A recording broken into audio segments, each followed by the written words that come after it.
irrational. So starting off with this, we know that there are numbers that can be written as fractions, and those are called rational numbers. But at the same time, there are numbers that can't be written as fractions, and those are called irrational numbers. So let's go ahead and look at this proof. What I want to do first is I want to do a proof by contradiction. What I really want to do is I want to start off assuming the opposite of my result and then argue to a contradiction. So, suppose square root of 2 is actually going to be rational. If this is true, then we know that the square root of 2 can be written as a fraction. So let's say square root of 2 is equal to p over q, where p and q are integers, q cannot be equal to 0, and the greatest common divisor of p and q is 1. So what this basically says is we can write square root of 2 as a fraction because it's rational, and we know that the numerator and the denominator, the p and the q, are actually integers. Q cannot be 0 because then if q is 0, that would mean we're dividing by 0, and the greatest common divisor of p and q is 1. That just means that the fraction is in simplest terms or lowest terms. We can't cancel out anything. So if this is true, then we can say that square root of 2 is equal to p over q. And if this is true, then we can square both sides to get rid of the square root. So what I'm going to do is I'm going to square both sides,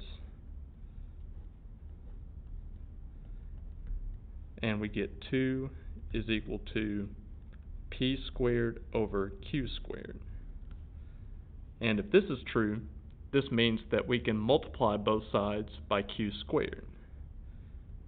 When that happens, we get 2q squared is equal to p squared. Now, since p and q are integers, by the fundamental theorem of arithmetic,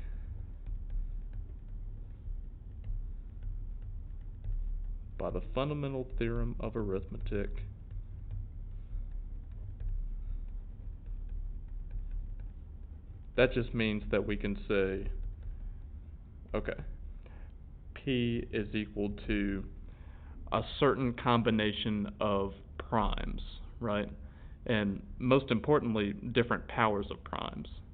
So we can say that p is equal to p1 to the alpha 1 power times p2 to the alpha 2 power, all the way to, some prime, p of n to the alpha n power. Likewise, we can say that the denominator q can be broken up into so many powers of distinct primes. So we can say q is equal to q1 to the beta 1 power times q2 to the beta 2 power, all the way to q of n to the beta n power. Okay, so now that we have this representation of p and q, we can further refine what we're doing up here.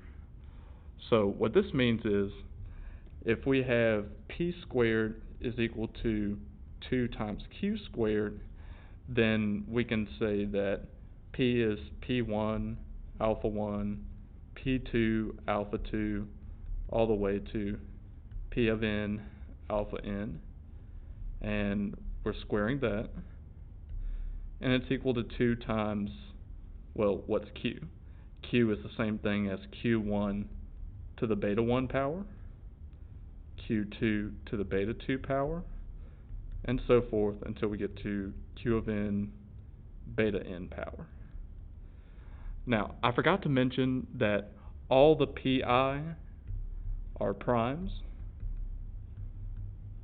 which are distinct, and all the qi are also primes, which are distinct. Okay, so if this is true, then think about what must be happening here, okay? If I have a 2 on the outside, that means that I can get rid of the parentheses, right? But also, we can do a little bit of algebra with this power right here. See, if I take everything to the second power, that means I'm essentially multiplying all of these exponents by 2. So I can further refine it by saying this: P1, 2 alpha 1, P2, 2 alpha 2, all the way to Pn, 2 alpha n is equal to what?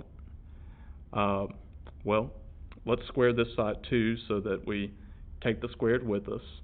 We can say that this is equal to 2 times q1, 2 times beta 1, q2, 2 times beta 2, all the way to qn, 2 times beta n. Okay, so let me raise it up a little so you can see that. So basically what we've got right here is we know that the number of, the primes have to be even. So we can say that the number of 2's showing up in p squared must be even. But look at the other side, the side over here. We also know that the number of 2's showing up in 2q squared must be odd. So let me underline these two words, and hopefully I can explain this. So we know that one of these primes has to be the number 2, and basically what I gather from this side is that however many 2's I have, the number of 2's that show up in the prime factorization must be even, and that is due to this 2 alpha 1 right here. That's due to this. 2's must be even. But I can also say that looking at the right side over here, I know that due to this, the number of 2's must be odd. So why is this? Well, it's because of this 2 right here. That 2 is going to basically make the whole number of 2's odd, while over here the number of 2's must be even, since you can have no 2's in the prime factorization, you can have 2 2's in the prime factorization, you can have 4 2's in the prime factorization. But over here, the number of 2's that show up in the prime factorization must be odd. So you can have, let's say, 1 2 in the prime factorization, you can have 3 2's in the prime factorization, you can have 5 2's. So if the number of 2's over here is even, and the number of 2's over here must be odd, then we can say that, finally, p squared is not equal to 2q squared. And that's where the contradiction is. And these two little arrows facing each other just mean that there's a contradiction. So, in the way of doing the proof, we reach a contradiction. So that means that the beginning claim that we were looking at, this claim up here that square root of 2 is rational, can't be the case. Square root of 2 cannot be rational. So down here, let's conclude this by saying Thus, square root of 2 cannot possibly be a rational number. There we go. And that's it. So, there are some numbers that are rational. They can be written as ratios of integers, which basically means they can be written as fractions, but there are other numbers that cannot. I hope you enjoyed that.